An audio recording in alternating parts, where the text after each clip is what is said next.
Au total, depuis le 26 décembre, nous avons visité 130 structures. Du 26 décembre 2024 jusqu'au 21 février 2025.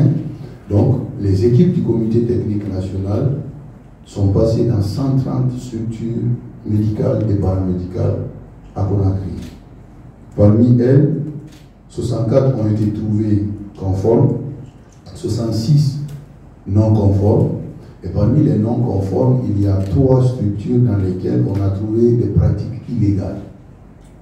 Soit le concerné n'est pas spécialiste du domaine et il est en train de soigner des Guinéens, soit il est en train de faire de la médecine, en même temps il fait le commerce de médicaments dans sa structure, soit il n'est pas spécialiste en chirurgie, nous l'avons trouvé en train d'opérer.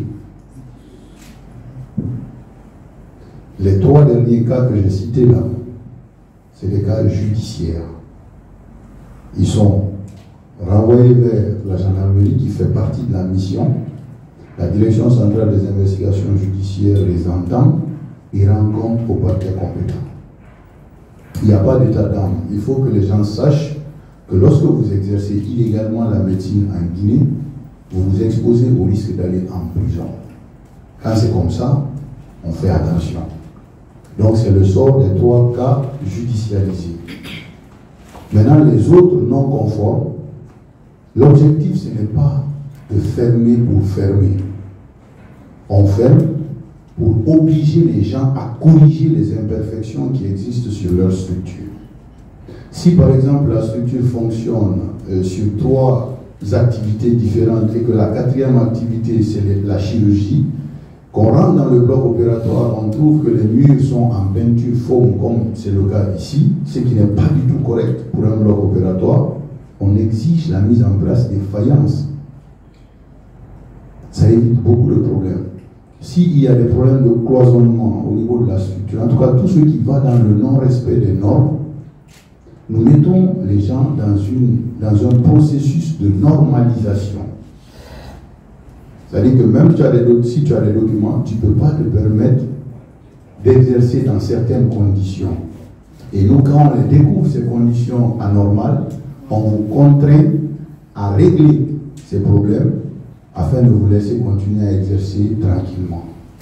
Donc, par rapport à la mission qui est en cours, les saisies de produits ne sont pas des actions très fréquentes. C'est quand on trouve des produits de spécialité. Parce qu'en fait, quand vous mettez une structure de soins en place, en fonction de la taille de la structure, c'est-à-dire du paquet minimum d'activité médicale autorisé pour la structure, il y a un certain nombre de produits qu'on appelle les produits d'urgence que vous devez avoir. Quand un malade vient par exemple à 2h, 3h, que vous puissiez obtenir les médicaments qu'il faut pour s'en occuper rapidement. Mais les médicaments d'urgence sont différents plutôt des produits de spécialité. Quand on trouve des produits de spécialité et en quantité, ça veut dire que vous êtes en train de trafiquer avec les médicaments.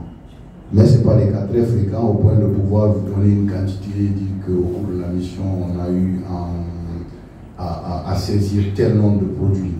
Les investigations judiciaires ont quand même les inventaires des produits qu'ils trouvent par endroit qui ne devraient pas y être. Donc c'est saisi automatiquement pour être ajouté aux procédures. Effectivement, il y a en Guinée un laboratoire national de contrôle qualité des médicaments. Tous les produits qui passent par la voie légale pour venir en Guinée, les laboratoires qui les produisent, le directeur est mieux placé pour en parler. Le laboratoire qui les produit doit envoyer des échantillons d'abord, avant même que le produit ne soit mis, n'obtienne plutôt l'autorisation d'être mis sur le marché guinéen. Le laboratoire contrôle qualité analyse le produit et s'assure que les spécifications indiquées par le laboratoire correspondent à ce qui se trouve dans le produit. C'est seulement à ce moment que la Direction nationale de la pharmacie et du médicament, en prenant en compte d'autres aspects techniques, va donner l'autorisation de mettre le médicament sur le marché. D'accord? Donc on a les moyens de contrôle pour les médicaments qui passent par la voie légale. Les médicaments qui passent par la voie illégale sont déjà sur le marché. Ils vont directement sur le marché. Donc c'est quand on les saisit qu'on peut envisager l'examen pour faire la part des choses. Mais sinon, rassurez-vous, la Guinée dispose d'un laboratoire de contrôle qualité qui est certifié et qui est capable de vous dire si un médicament est bon ou pas, s'il est surdosé ou sous-dosé en fonction des informations qui viennent.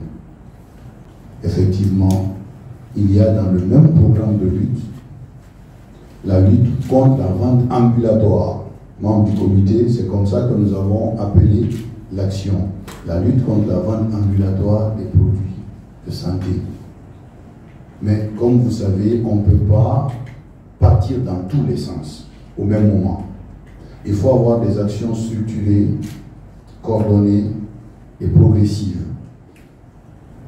On est en train de faire face à un problème qui a eu tout le temps de se mettre en place et de devenir consistant. C'est-à-dire, c'est lutter contre un fléau qui a plus de 30 ans d'existence, en fait. Lorsque vous venez et que vous voulez, au même moment, régler tous les problèmes, vous allez disperser vos énergies. Finalement, quand vous faites le bilan, vous vous rendez compte que vous n'avancez pas réellement. Il faut mettre des ordres de priorité. D'accord? Et les ordres de priorité tiennent vraiment de l'imminence du danger. Aujourd'hui, les cliniques clandestines et les cliniques qui ne sont pas dans les normes génèrent plus de cas de décès mesurables que ces activités sporadiques qu'on observe. Je veux juste vous dire qu'il n'y a aucune négligence par rapport à ce phénomène, qu'il a été identifié par le Comité technique national de lutte et que des actions sont déjà prises pour préparer. La stratégie que nous avons au niveau du Comité technique national, qui a permis depuis le début d'avoir des résultats et qui continue à permettre l'obtention des résultats, c'est qu'on évite que les gens appréhendent nos actions comme des actes personnalisés. On prend les dispositions pour que les mesures soient générales. Quand une réquisition judiciaire est émise pour l'identification et la fermeture des structures illégales, lorsque le contrôle arrive à votre niveau, vous ne pouvez pas dire que c'est parce que c'est vous qu'on est venu vous voir. Avant vous, on a vu des personnes et le papier est clair. Donc, de la même manière, nous ne voulons pas commencer en quelque sorte à arrêter les gens à gauche, à droite. L'action doit être harmonisée et généralisée. Soyez rassurés que cette mission aussi est en cours de préparation. Le bon timing, elle sera elle aussi déclenchée. Premièrement, est-ce que nous sommes au courant que l'activité de vente illégale persiste un peu à Madina? Ce n'est pas une information qui est cachée. Et soyez bien éclairés en fait par rapport à la lutte contre les faux médicaments. La lutte contre les faux médicaments, c'est comme la lutte contre la drogue. Ne croyez pas que vous allez vous lever pour poser des actes et que le problème va être réglé totalement. Le problème se règle progressivement, à force plutôt de persister dans les actions de lutte, de se rapprocher. À Madina, la victoire qui est clairement enregistrée, c'est que tous ceux qui se permettent, le peu de gens qui continuent encore à forcer la vente clandestine, ils se cachent. Avant, vous aviez des boutiques ouvertes comme des boutiques de vente d'habits, des boutiques de vente de produits cosmétiques, et les médicaments étaient vendus comme de simples objets à écouler. Donc, je vous invite à voir peut-être le verre à moitié plein, plutôt que de le voir à moitié vide. Ce qui est gagné là comme victoire, ça veut dire que entre l'État et ceux qui sont faussaires dans le domaine de la vente des médicaments, la peur a changé de côté.